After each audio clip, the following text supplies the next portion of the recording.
दोस्तों 70 के दशक में फिल्म इंडस्ट्री सुपरस्टार से भरी पड़ी थी। अमिताभ बच्चन के अलावा राजेश खन्ना, धर्मेंद्र, जितेंद्र, विनोद खन्ना, शत्रुघ्न सिन्हा और सुनील दत्त जैसे कई एक्टर्स का जलवा देखने को मिलता था।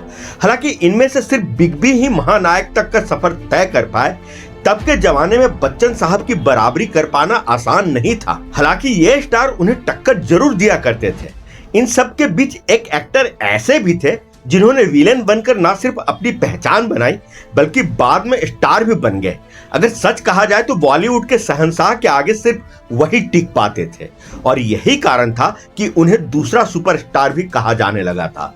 ये एक्टर कोई और नहीं बल्कि विनोद खन्ना थे। 70 के दशक में उनकी शुरुआत बतौर विलेन हुई थी। अपनी इसी भूमिका में उन्होंने दर्शकों का दिल जीता और लंबे समय तक धाक जमाए रखी। साल 1969 में फिल्म मन का मित्र से शुरू हुआ उनका करियर बाद में सच्चा झूठा, आन मिलो सजना, पूरब और पश्चिम से होते होते मेरा गांव मेरा देश जैसी सुपरहिट फिल्म तक एक शेप ले चुका था। इस फिल्म में धर्मेंद्र के रहने के बावजूद पूरी लाइमलाइट विनोद खन्ना ने लूट ली थी। फिर धीरे धीरे एक समय ऐसा भी आया जब वो हीरो बनने की तरफ आगे बढ़े और हीरो के रोल में भी उन्हें बेइंतहा सफलता मिली। साल 1971 में आई फिल्म मेरे अपने से हीरो बनने का उनका जो सफर शुरू हुआ वो साल 1973 में आई सुपरहिट फिल्म कच्चे धागे तक परवान चढ़ गया। वो फिल्म जबरदस्त हिट हुई थी और इसके बाद तो विनोद खन्ना इंडस्ट्री के सबसे महंगे कलाकार बन गए थे। उनकी स्टाइल और फैशन का हर कोई दीवाना हो गया था। उनका स्टारडम ऐसा हो गया था कि एक दिन की शूटिंग हो या ज्यादा दिन की, फीस 35 लाख रुपया ही चार्ज करते थे। साल 1976 में आई फिल्म हेरा फेरी के लिए उन्होंने अमिताभ बच्चन से भी ज्यादा पैसे लिए थे। इस फिल्म में विनोद खन्ना को 2.5 लाख और अमिताभ बच्चन को सिर्फ 1.5 लाख रुपये ही मिले थे। बाद में उन्होंने कई हिट फिल्में भी दी।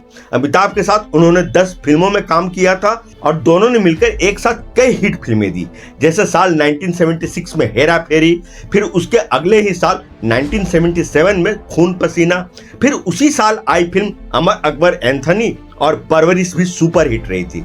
और फिर 1978 में आई फिल्म मुकद्दर का सिकंदर ने तो बॉक्स ऑफिस पर सफलता के कई रिकॉर्ड तोड़ डाले थे। अगर न्यूट्रल होकर देखा जाए तो विनोद खन्ना और अमिताभ बच्चन दोनों ही हिंदी सिनेमा के लीजेंडरी एक्टर्स हैं। दोनों के ही अपनी अपनी स्ट्रेंथ और वीकनेसेस है। दोनों में कौन एक दूसरे से बेटर है ये तय कर पाना काफी मुश्किल भरा काम है। लेकिन कुछ ऐसे पैरामीटर्स भी हैं जिसके आधार पर आप जज कर सकते हैं कि दोनों में से बेटर कौन है। ये पैरामीटर्स हैं acting style, number of hits and flops, cultural impact, business mindset और कमबैक सक्सेस रेशियो। इन सारे पैरामीटर्स पर जब आप जज करेंगे तो आप साफ साफ देख पाएंगे कि कौन ऊपर है और कौन नीचे। तो अगर सबसे पहले एक्टिंग स्टाइल और वर्सेटैलिटी की बात करें तो निसंदेह अमिताभ बच्चन विनोद खन्ना पर भारी पड़ते हैं। अमिताभ बच्चन की एक्टिंग की जो रेंज है वो चाहे इंटेंस ड्रामा हो या फिर हल्की फुल्की कॉमेडी, चाहे डांस हो या फिर रोमांस, उनका कोई सानी नहीं है। जबकि विनोद खन्ना की स्क्रीन प्रेजेंस और हीरोइक अपील अमिताभ बच्चन से कहीं ज्यादा फार बेटर है। उनका जो माचो लुक है वो कईयों पर भारी पड़ता है। साथ ही कई इंटेंस सीन भी वो बखूबी निभा ले जाते थे, बिल्कुल फ्लॉलेस। लेकिन ओवरऑल परफॉर्मेंस की बात की जाए तो अमिताभ निसंदेह उनसे 20 ठहरते थे। आप यूं भी कह सकते हैं कि दोनों की एक्टिंग स्टाइल में काफी अंतर है और पात्रों के निभाने की क्षमता भी दोनों की अलग अलग है। लेकिन जहां तक इंटेंस कैरेक्टर को प्ले करने की बात हो तो आप मेरे अपने, क्षत्रिय और राजपूत में विनोद खन्ना की दमदार परफॉर्मेंस को देख सकते हैं। और अगर नेगेटिव किरदार की भी बात करें तो मेरा गांव मेरा देश को आप कैसे भूल सकते हैं, जहां पर विनोद खन्ना ने अपनी दमदार एक्टिंग से सबका दिल जीत लिया था। लेकिन वहीं जब कॉमेडी सीन की बात आती थी तो वो वहां पर थोड़ा सा मात खा जाते थे। अब अमर अकबर एंथोनी को ही ले लीजिए। उस फिल्म में विनोद खन्ना गुस्सैल पुलिस वाले का ही रोल निभा सकते थे, लेकिन अमिताभ गुस्सैल के साथ साथ शरारती एंथोनी की भूमिका भी उतनी ही आसानी से निभा सकते थे। जिन भी फिल्मों में दोनों ने एक साथ काम किया उन सभी फिल्मों को आप जब गौर से देखेंगे तो पाएंगे कि अमिताभ का रोल या तो बराबरी का है या फिर उनसे ज्यादा लीड कैरेक्टर है। मुकद्दर का सिकंदर को ही ले लीजिए। उस फिल्म में भले ही विनोद खन्ना ने अमिताभ से ज्यादा फीस ली हो, लेकिन रोल के मामले में विनोद खन्ना का रोल सपोर्टिंग ही था। परवरिश में भले ही दोनों का रोल बराबरी का था, लेकिन कुछ सीन में वहां पर भी अमिताभ बाजी मार ले जाते हैं। अब अगर number of hits and flops की बात करें तो इस सेगमेंट में भी अनडाउटली अमिताभ बच्चन विनोद खन्ना से मीलों आगे हैं। फिर भी अगर मोटा मोटी तौर पर देखें तो विनोद खन्ना ने अपने पूरे करियर में कुल 6 ब्लॉकबस्टर फिल्में दी है। सच्चा झूठा, अमर अकबर एंथोनी, मुकद्दर का सिकंदर, कुर्बानी, दबंग और दबंग 2। लेकिन आप इन फिल्मों की लिस्ट देखें तो पाएंगे कि इनमें से एक भी फिल्म ऐसी नहीं है जिसमें ये सोलो हीरो हो। सच्चा झूठा में राजेश खन्ना हीरो थे और विनोद खन्ना उस फिल्म में विलेन बने थे। अमर अकबर एंथोनी और मुकद्दर का सिकंदर में अमिताभ बच्चन मेन हीरो थे। इन दोनों फिल्मों में विनोद खन्ना को एक्टर थे। कुर्बानी में फिरोज खान भी हीरो थे। दबंग और दबंग 2 में सलमान खान हीरो थे और ये कैरेक्टर आर्टिस्ट। वहीं अमिताभ बच्चन के करियर की बात की जाए तो उन्होंने भी अपने पूरे करियर में 11 ब्लॉकबस्टर फिल्में दी हैं।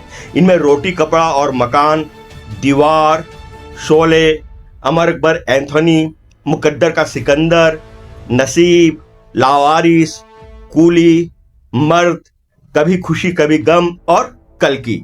इनमें से अगर कायदे से देखा जाए तो सिर्फ 3 फिल्में ही इनके अकेले के दम पर ब्लॉकबस्टर हिट साबित हुई है, लावारिस, कूली और मर्द। बाकी सभी फिल्मों में किसी और बड़े स्टार का भी योगदान रहा है।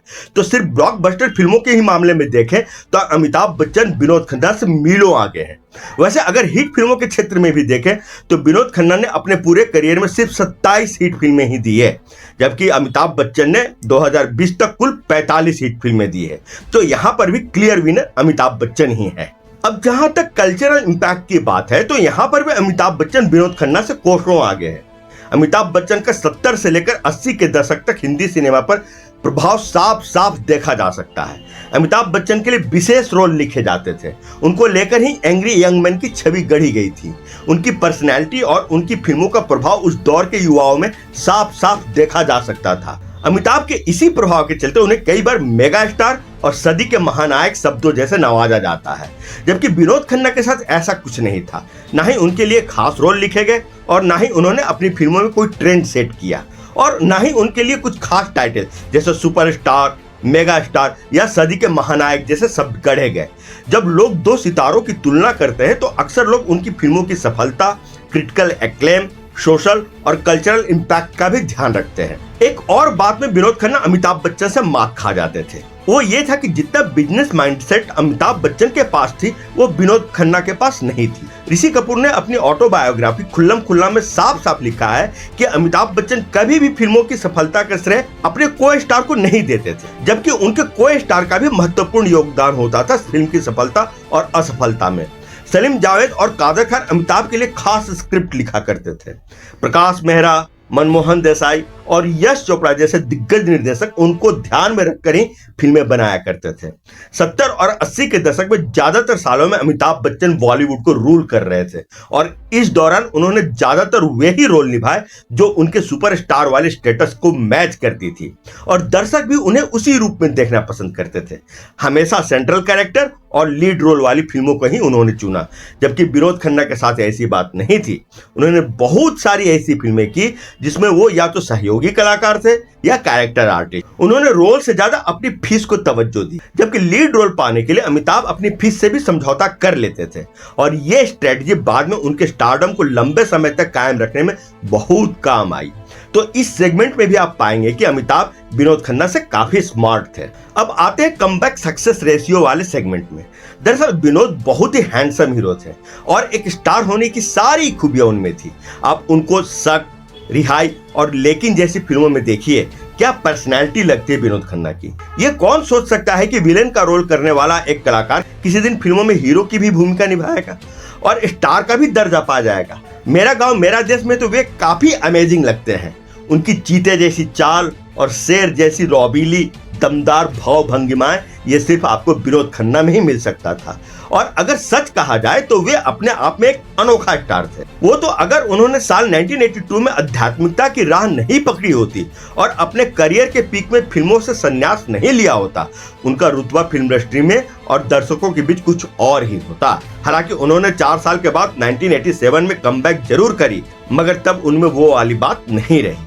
हालांकि कमबैक के बाद उन्होंने साल 1987 में इंसाफ और सत्यमेव जयते, साल 1988 में दयावान और साल 1989 में चांदनी और महादेव जैसी हिट फिल्में दी, मगर उनकी गाड़ी वो रफ्तार नहीं पकड़ सकी जो उनके फैंस को उनसे उम्मीद थी। लेकिन यहाँ पर दर्शक ये क्यों भूल जाते हैं कि अमिताभ ने भी अपने करियर के पीक पर यानी कि 1984 में पॉलिटिक्स ज्वाइन की थी, मगर जब उन पर भ्रष्टाचार का आरोप लगे तो उन्होंने राजनीति से संन्यास ले लिया। और फिर जब उनकी फिल्में लगातार फ्लॉप होने लगी तो उन्होंने भी साल 1992 में 4 साल का ब्रेक ले लिया था। लेकिन जब उसके बाद उन्होंने साल 1997 में कमबैक की तो उनके लिए राहें उतनी आसान नहीं थी। उनका उम्र भी अब ढलान पर था और हीरो वाली भूमिका के लिए फिट नहीं था। फिर भी उन्होंने संघर्ष किया और फिर से वो मुकाम हासिल की जिसके लिए वे जाने जाते रहे हैं। यही फर्क था अमिताभ और विनोद खन्ना में। फिर अपने करियर के सेकंड हाफ में अमिताभ ने कई सारी ऐसी फिल्में भी की जो कि उनकी वर्सेटैलिटी और अच्छे कैरेक्टर को प्ले करने की चाहत को सूट करती थी, जैसे सरकार, आंखें, पीकू, पिंक, वजीर, तीन पत्ती, गुलाबो सिताबो, 102 नॉट आउट, बदला, झुंड और कल्कि। लेकिन विनोद खन्ना को अपनी दूसरी पारी में ऐसी फिल्में करने का मौका नहीं मिला। हालांकि उन्होंने भी दबंग, टेल मी ओ खुदा, दबंग 2 और कोयलांचल जैसी फिल्में की, मगर उन फिल्मों में वो बात नहीं थी जो अमिताभ की दूसरी पारी की फिल्मों में है। इसलिए आज अमिताभ सिर्फ इसलिए अमिताभ नहीं है कि उन्होंने बहुत सारी महान और अच्छी फिल्में की हैं, बल्कि इसलिए भी है कि उन्होंने जिस विपरीत परिस्थितियों में जो कमबैक किया ये सबके बस की बात नहीं थी, ये सिर्फ अमिताभ बच्चन ही कर सकते थे। तो दोस्तों, जैसा कि आपने देखा कि सारे सेगमेंट्स में अमिताभ बच्चन विनोद खन्ना से आगे ही रहे हैं और कुछ सेगमेंट में तो वो उनसे मीलों आगे रहे हैं। दोस्तों, ये बात सच है कि विनोद खन्ना निश्चित रूप से हिंदी फिल्म उद्योग के एक लीजेंड एक्टर और ग्रेटेस्ट फिलैंथ्रोपिस्ट रहे हैं, लेकिन ये बात भी उतना ही सच लगता है कि अमिताभ बच्चन भी प्रारंभ से लेकर अनंत काल तक जैसे सिंहासन पर विराजमान रहने के लिए ही बने हो। उसके बाद भी अगर कुछ लोग विनोद खन्ना को अमिताभ बच्चन की टक्कर का हीरो मानते हैं या फिर नंबर 2 की ही पोजीशन पर रखते हैं तो यह साबित करता है कि लोगों के दिलों में विनोद खन्ना के लिए कितना प्यार है। तो दोस्तों, ये रही कहानी अमिताभ बच्चन और विनोद खन्ना की। आपको दोनों में से कौन सा स्टार ज्यादा पसंद है और आपको उनकी कौन कौन सी फिल्में सबसे ज्यादा पसंद है, कमेंट बॉक्स में लिखकर हमें जरूर बताएं। और हाँ, जाने से पहले आप सभी से वही छोटी सी गुजारिश कि अगर आपको ये वीडियो जरा भी पसंद आया हो तो आप इस वीडियो को लाइक और चैनल को सब्सक्राइब जरूर कर लें और साथ ही बेल आइकॉन को दबाना ना भूलें। हम आपके लिए ऐसी ही जानकारियों और मनोरंजन से भरपूर वीडियो बनाते ही रहते हैं। तो चलिए दोस्तों, फिर मिलते हैं अगले वीडियो में किसी नए टॉपिक के साथ। तब तक के लिए आप सभी को आपके दोस्त और होस्ट आकाश वर्मा की तरफ से प्यार भरा नमस्कार।